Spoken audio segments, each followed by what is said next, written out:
Good morning, Monday morning, and we read from Matthew 13:24 through 30. Jesus put another parable before them, saying, "The kingdom of heaven may be compared to a man who sowed good seed in his field.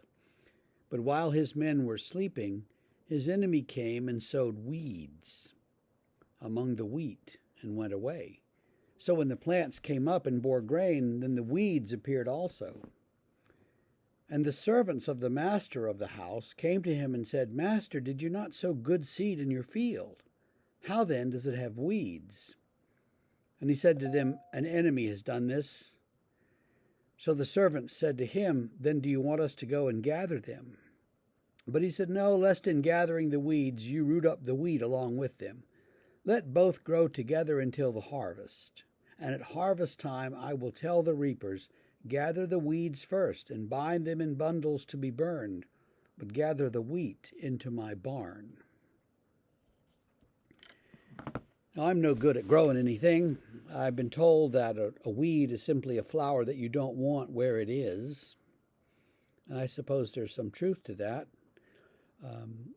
We've got some rhododendrons at the very back of our yard. They look very nice, I guess. We did nothing about them. They just were there, and that's where they are. But among the rhododendrons, sometimes you get these big, ugly pokeweeds, big purple stalks and these huge leaves, and they're just ugly. And they grow about 100 feet tall. So I've always got to go out there and, whack off the pokeweed. So I kind of know, you don't want the pokeweed growing up in the middle of your rhododendrons. That's about the extent of my knowledge of botany.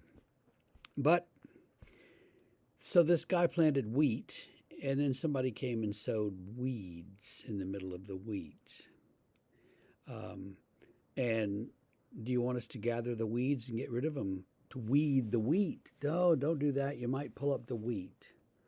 So let's just let it all grow, and at the end, we'll let the reapers get them. And I'm not sure how that would work, but, again, I don't know much about these things, but, I think you're reaping with this big scythe or something, and you swing it.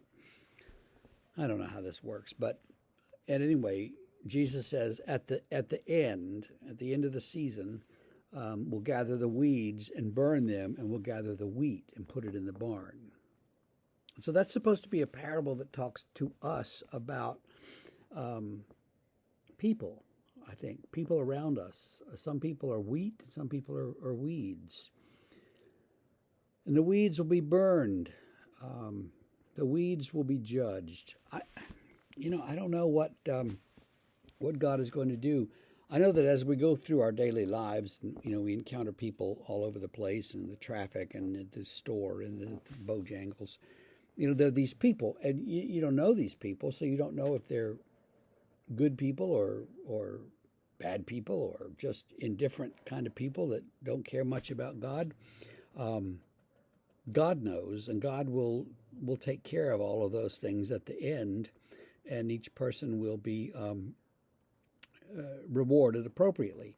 And so for God to say, well, just let them go, let them be, and we'll take care of it later, is to say God has some mercy, and some grace, and just let them be, let them go, and perhaps we'll convert them, perhaps we'll teach them, perhaps they'll learn from us.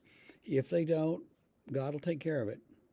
So I think that could be our attitude toward all these people we don't know. We certainly don't have to judge people because, well, they don't go to my church, and so I don't care about them. Or they don't go to any church, and I really don't care about them. Instead, we should have more of an attitude of, let's bring them along with us and see what God will do. And if God pulls them into the church, well, good. And if not, we've done what we can. And that's, I think that's where we can go with that parable. There are probably other places, but that's where we're going to go. Have a great day, and we'll see you tomorrow. Bye.